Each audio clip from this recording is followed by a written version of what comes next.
Chers frères et sœurs, bonjour et bienvenue à ce programme d'exhortation hebdomadaire de l'Église évangélique au Maroc intitulé 5 minutes avec Jésus-Christ. Je suis votre frère Pamphile Mwandi Bindinga, président du conseil presbytéral de la paroisse de Meknes. Aujourd'hui, je veux nous parler d'un principe fondamental dans la vie chrétienne, à savoir prendre le temps d'écouter Dieu avant d'agir. Prendre le temps d'écouter Dieu avant d'agir. La parole de Dieu nous dit dans le livre de Proverbes 3, au verset 5 à 6. Proverbes 3, verset 5 à 6 nous dit « Confie-toi en l'Éternel de tout ton cœur et ne t'appuie pas sur ton intelligence. Reconnais-le dans toutes tes voies et il rendra tes sentiers droits. Ne t'appuie pas sur ton intelligence, mais reconnais le Seigneur dans toutes tes voies et il rendra tes sentiers droits. » Autrement dit, avant d'agir, avant de décider, avant de prendre une quelconque décision, quelle qu'elle en soit, il faut chercher la direction de Dieu. Car c'est Dieu qui est le chemin, c'est Dieu qui connaît le chemin et c'est lui qui rendra nos pas droits. Dans notre monde rapide, nous avons tendance à agir immédiatement, à prendre des décisions actives ou à réagir à nos émotions. Mais souvent, ces actions précipitées nous éloignent de la volonté de Dieu et créent des problèmes inutiles, compliqués et complexes.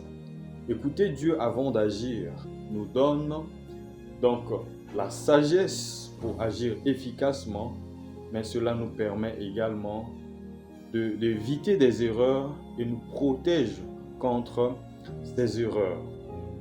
Alors, la question que chacun de nous peut se poser, c'est de savoir combien de fois avons-nous agi sur un coup de tête? Combien de fois avons-nous agi sur un coup de tête? Et nous nous sommes retrouvés dans des circonstances où nous avons eu à faire face à des conséquences complexes et inattendues.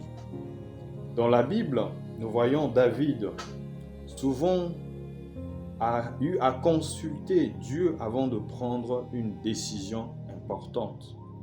Dans le livre de 1 Samuel 23, nous voyons David demande à Dieu s'il doit se rendre à Keïla ou fuir. Et Dieu lui répond clairement. Cela lui évite un piège mortel. C'est cette attitude de dépendance de David qui a fait de lui l'homme selon le cœur de Dieu. Parce que David cherchait la volonté de Dieu, la direction de Dieu, avant de prendre une décision ou de mener une quelconque action. Dans le même sens, et dans le livre de 1 Roi 19, le prophète Élie, après avoir connu une grande victoire contre les prophètes de Baal, traverse une période d'incertitude, une période d'inquiétude, de peur et de découragement. Il s'enfuit dans le désert, se cache dans une caverne. Là, il attend que le Seigneur lui parle. Mais le Seigneur ne se manifeste pas tout de suite. Il ne se manifeste ni dans le vent, ni dans un tremblement de terre, ni dans le feu. Le Seigneur se révèle dans un souffle doux et tranquille. C'est dans le silence que Dieu lui parle et lui révèle la suite de sa mission. Frères et sœurs, Dieu ne crie pas toujours. Dieu ne crie pas toujours. Sa voix se fait entendre souvent dans un calme. Dans le calme et dans le silence, un silence doux, reposant et tranquille.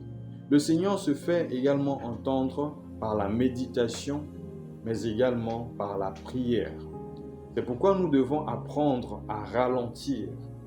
Nous devons apprendre à ralentir pour écouter Dieu et à discerner quelle est sa volonté, quelle est la direction laquelle il veut nous mener. Il veut agir avec nous, mais nous devons être attentifs à l'écoute de sa parole. Même si le monde nous presse, même si les circonstances semblent être urgentes, Dieu voit le tableau complet. Il voit la structure complète. Il voit le résultat final, alors que nous ne voyons qu'une partie de ce tableau. Prenons donc le temps d'écouter Dieu avant de parler. Prenons le temps de prier avant de décider. Prenons le temps d'attendre comme le prophète Élie avant d'agir.